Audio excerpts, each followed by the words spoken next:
mortgages with depreciated U.S. dollars. Unfortunately, hyperinflation will make the lives of Americans far worse off because it will cost thousands of dollars just to fill your refrigerator with food.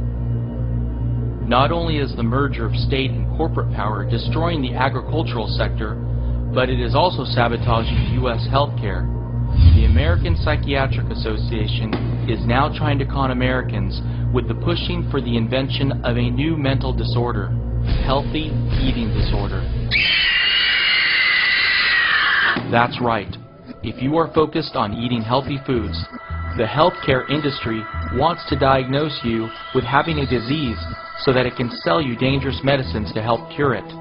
This is similar to how they invented phony mental disorders like ADHD and manic depressive so that they can make billions by poisoning you.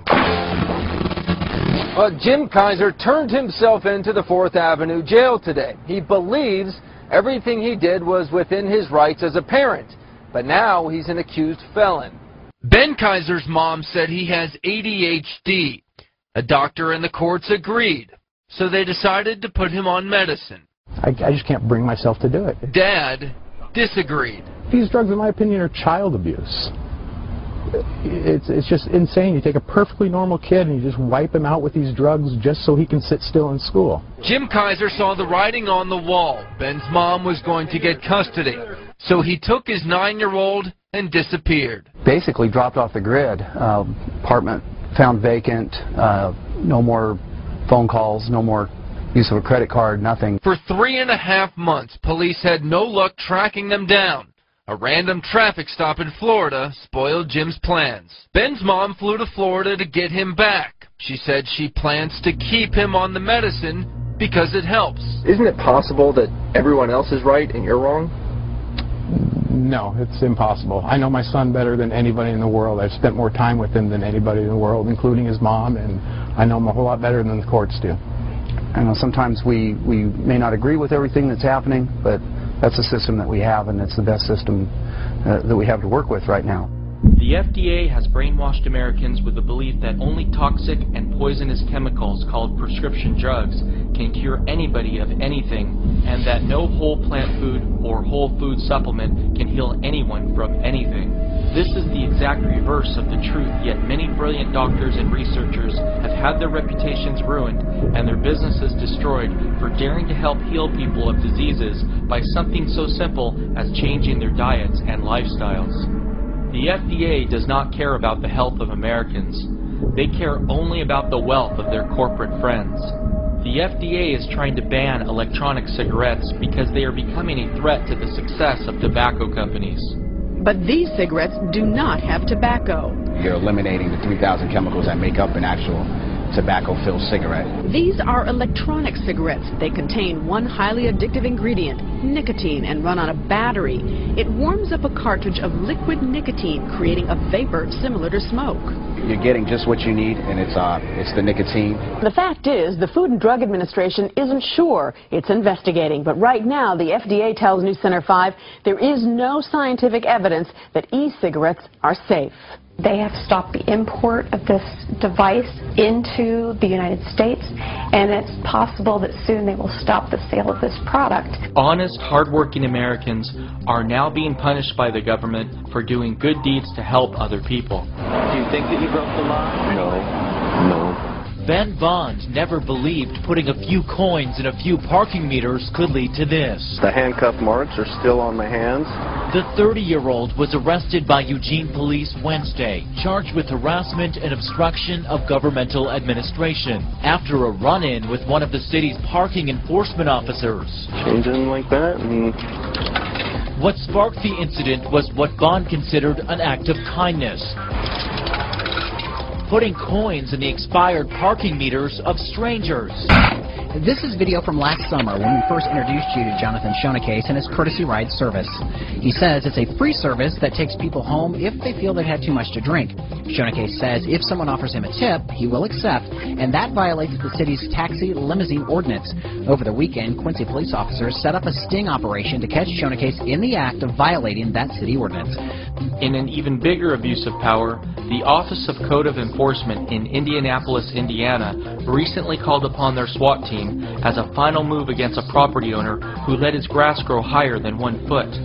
This represents a major infringement on Americans' personal property rights. SWAT teams today have fewer restrictions on conducting forced entry raids than do U.S. forces in Afghanistan. Americans today don't even have the freedom to talk on the phone on a street corner. Without any provocation, this police officer decided to take a man talking on the phone and to protect the officers, the police camera magically pans away.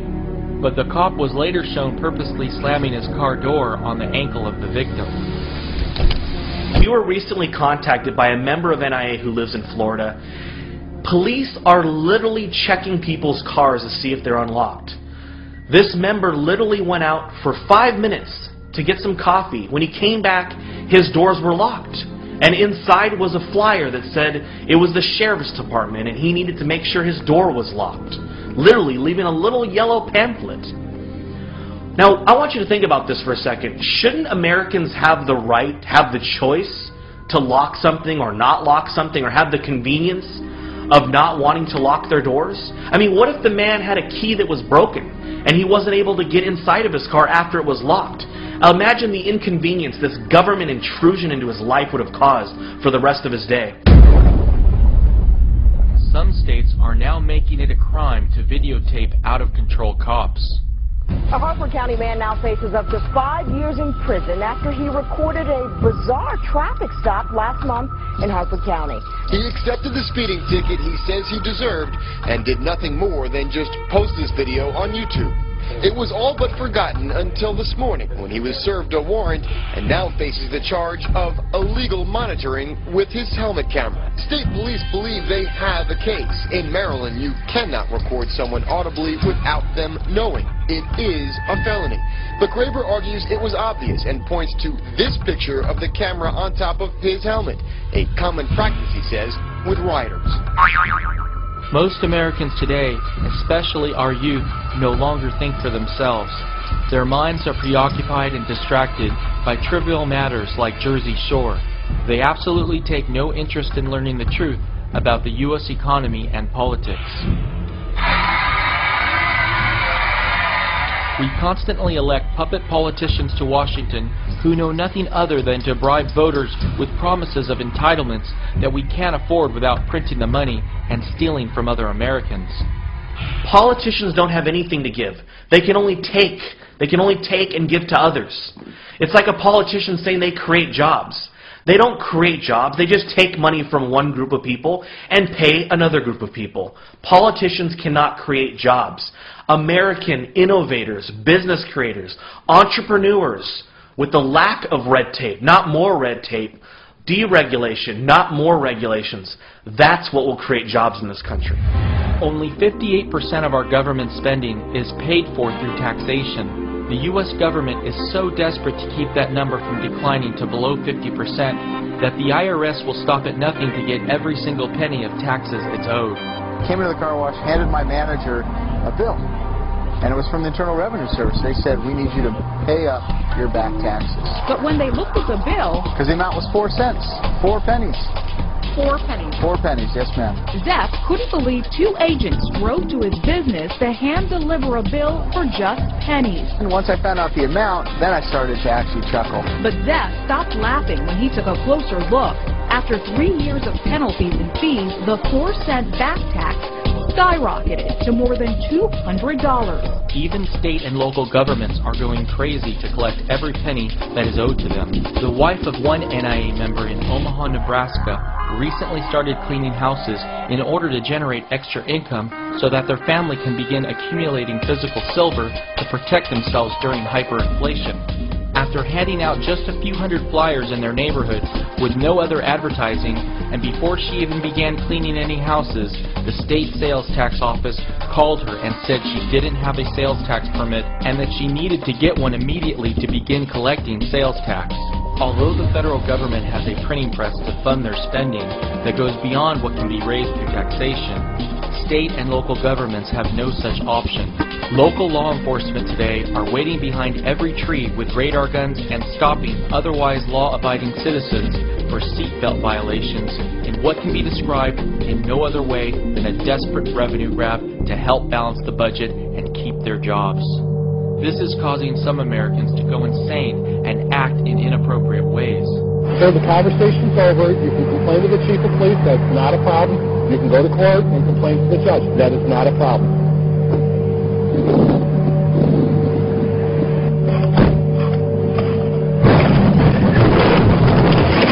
The cops are everywhere. You go over a yellow line, man, boom, they got you. They're waiting. They're all over.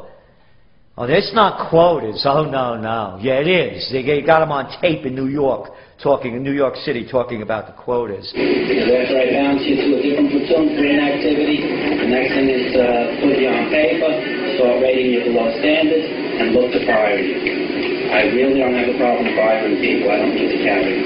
They're counting seatbelts and cell phones. They're counting double parkers and bus stops. If they to us contributed with 5 seatbelts and 5 cell phones a week, 5 double parkers and 5 bus stops a week. But you as the bosses have to demand this and have to count it. Your goal is 5 in each of these categories. Not a difficult task. It is accomplished on Monday. If it's not accomplished by Monday, you've got to follow up with it by Tuesday. But there's no reason why it can't be done by Thursday. All right. So whatever I get Friday, Saturday, or Sunday is gravy. I'm not looking to break records here. NIA has been hearing from members in Los Angeles that at LAX, parked cars in the airport parking lot are now being cited for expired registrations, no front plate, tinted windows, and other vehicle code violations. This kind of behavior was previously unheard of, but with state and local governments near bankruptcy, they simply have no other choice. Even more outrageous, in San Francisco, the police have started a pilot program that is training civilians to do their work for them. The whole idea behind civilian investigators is to speed up response times, save money, and to free up sworn officers so they can focus on more important things. The way it is right now in San Francisco, sworn officers respond to nonviolent crimes such as burglaries and car break-ins. But under a pilot program, 15 civilian investigators, who would cost about half as much as officers, will be assigned to respond to those types of cases. They will be trained to collect evidence, conduct interviews, and photograph crime scenes. The 6-month pilot program is scheduled to begin in January. It will cost nearly $1 million. The 15 civilian investigators are set to work in only a couple of San Francisco's 10 district stations. NIA considers this to be a perfect example of how fiscally inept major cities in the U.S. are today. San Francisco thinks they will be saving money by paying 15 civilians nearly $1 million for 6 months of work. That equals out to about $67,000 per civilian, or over $133,000 per civilian on an annualized basis, and they say this will cut their costs in half? Does this mean that police officers in San Francisco are now being paid $267,000 per year? Not only will this plan make San Francisco's budget an even bigger disaster than it is today, but it will have the unintended consequence of encouraging more burglaries and other forms of theft in the city because no evidence that is collected by civilians is going to hold up in court. NIA has learned about the latest scheme cities are using in a sad and desperate attempt to generate revenue. It is now becoming common practice in major cities that if the police are called to an apartment building for a verbal dispute or other minor incidents, the city building inspector will come along with the police officer.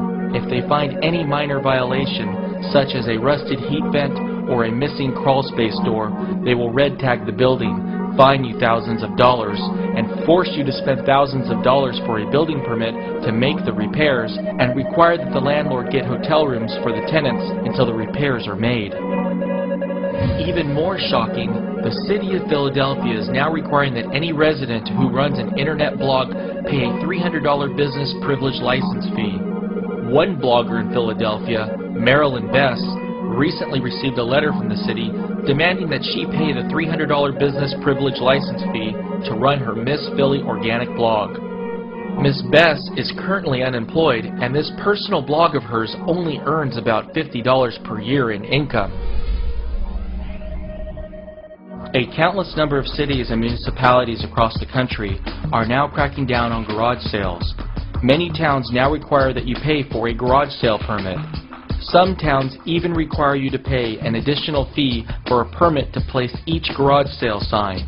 The federal government even recently passed a new law making it a crime to sell recalled products at a garage sale. Now, the Bruchians were hoping to clear out some clutter and make some much-needed cash this summer. What they don't know is they could be breaking a federal law right now, and this garage sale could potentially end up costing them $15 million. The 2008 Consumer Product Safety Improvement Act was passed to keep dangerous toys from entering the U.S. Now the government says it applies to the sale of used goods, even those at garage sales. Sell recalled items, and you could be fined at up to $100,000 each, like this pack and play. They could theoretically go under the playpen and get their neck stuck here in this bar. So any pack and play that doesn't have that warning label on it is recalled until they can add that warning label. We're shocked. We actually returned another one to get this one because this one was like the best one on the market. I own this same exact product, not knowing that at home, the exact same color and everything. How do you expect someone just to come in and know? I mean, like I said, I own this piece myself. Not knowing about recalls won't excuse resellers from penalties, so the CPSC has a 24-page handbook they say makes it easy for them to cross-check their items. The government is trying to eliminate garage sales altogether so that we can increase our trade deficit by purchasing new products we can't afford from Walmart that were imported from China. In Long Island, some towns are banning garage sales because they attract illegal immigrants who they claim drive down home prices by bringing noise, crime, and clutter to their once peaceful communities. Police today can arrest and detain American citizens who are caught driving without a license, but they have no power to check the status of an illegal immigrant. Americans are becoming increasingly frustrated with impoverished immigrants that are barely living above subsistence levels because we are being forced to subsidize their standard of living in America. One NIA member recently saw a $20 monthly increase in their cable television bill specifically for the addition of new mandated Spanish channels.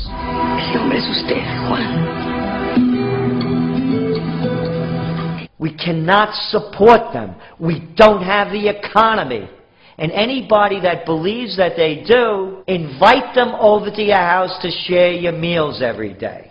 Take more money out of your pocket and your family's mouths and give it to them. Everyone loves to be altruistic, but when it comes at a cost where you can't afford it, I'm not going to do it. These illegal immigrants come to the U.S. expecting everything when our country doesn't even have any resources left to take care of its own citizens. The economy's in decline. We don't have the jobs. We have to create 125,000 jobs a month just to stay equal for population growth and new people coming into the workforce. We cannot support people that don't belong here when we can't support our own. Unfortunately, getting rid of illegal immigrants will not solve any of America's fiscal problems. The illegal immigrant issue is mainly being used by the mainstream media as a distraction from the real economic issues. In fact, the underlying fundamentals of our economy are so unsound that we are receiving countless reports from NIA members who know illegal immigrants that are choosing to return to their country of origin. I came here 8 months ago. I cannot find work. I can't earn money. I want to return to my country. Although the federal government says they are making it their top priority to deport illegal immigrants, the truth is they are actually making it a lot tougher for them to leave the country. Instead of ushering illegal immigrants out of the U.S. at the border, the government is wasting money we don't have to process and then formally remove illegal immigrants who wish to leave the country. This has the unintended consequence of encouraging illegal immigrants to stay in this country, because if they left formally and then came back in the future, they risk being prosecuted criminally. Many NIA members who have dual citizenship with other countries are already acting now to get out of harm's way before U.S. hyperinflation and the collapse of society.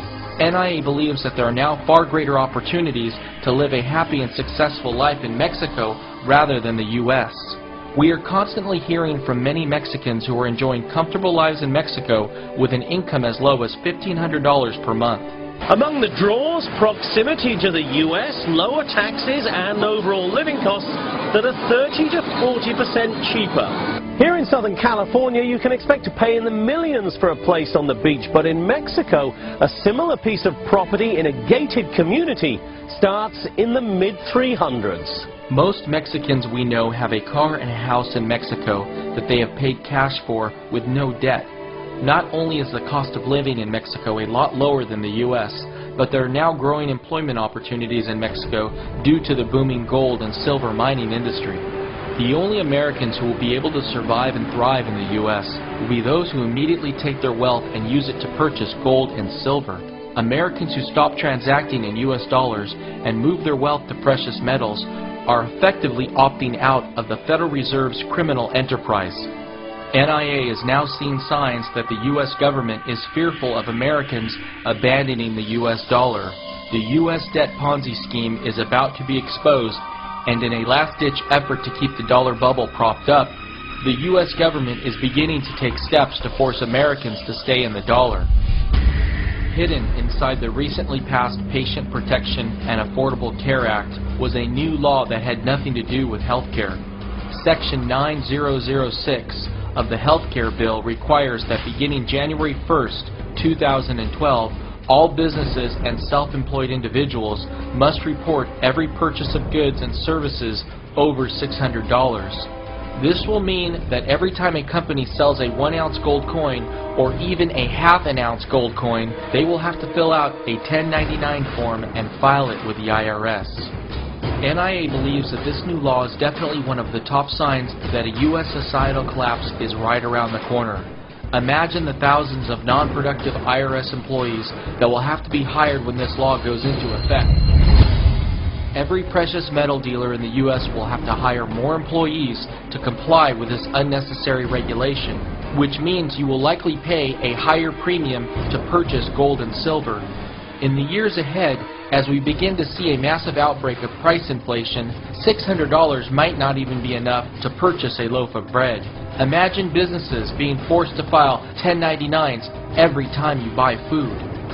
In another disheartening sign of what could soon occur on a nationwide basis, the city of Philadelphia is now proposing a new law that will require the operators of pawn shops and precious metal businesses to snap a digital photo of each customer and to obtain both an electronic imprint of the client's left thumb and a copy of the client's state-issued photo ID. This info, along with pictures and descriptions of the item purchased, will be entered into their police department's major crimes unit database. Once again, the government is using the concern of stolen property and money laundering by drug dealers to infringe on the privacy of honest Americans. NIA is also hearing reports from members across the country who recycle water bottles and soda cans at local recycling plants. Brand new rules now require them to give their ID to the recycling plant workers who enter their personal information into a computer database, including the exact items that were recycled before they pay them for their goods. They must also sign papers that allow the recycling plant to give this information to the local police and any other law enforcement authorities. The government is taking every step possible to put every American citizen under a microscope and closely track every single thing we do and every transaction we make. In Indiana, there is now a state law that no matter how old you look, you must provide and have your ID scanned to buy alcohol. NIA has confirmed that 2 separate and unrelated men in Indiana, after buying alcohol more than once at the same location, were sent emails inquiring about if they need help overcoming alcoholism. Indiana is also beginning to scan IDs for cigarettes. Before long, it's possible that the new health care bill will bankrupt all private health insurance providers, and all Americans will be completely dependent on the government for health care. Imagine if when the time comes, the government knows you smoke 1.2 packs of cigarettes per day and they decide to deny you coverage for smoking-related diseases. NIA believes that what's going on in Indiana is just a test run for new federal regulations that will require a national ID to be scanned when purchasing any item, regardless of what it is. Have you noticed lately that if you spend cash at the supermarket, the cashier will look at you like you're crazy? Even businesses that were once considered strictly cash businesses are now discouraging the use of cash and logging every cash transaction. One NIA member recently went to a strip club and handed a $20 bill to a dancer.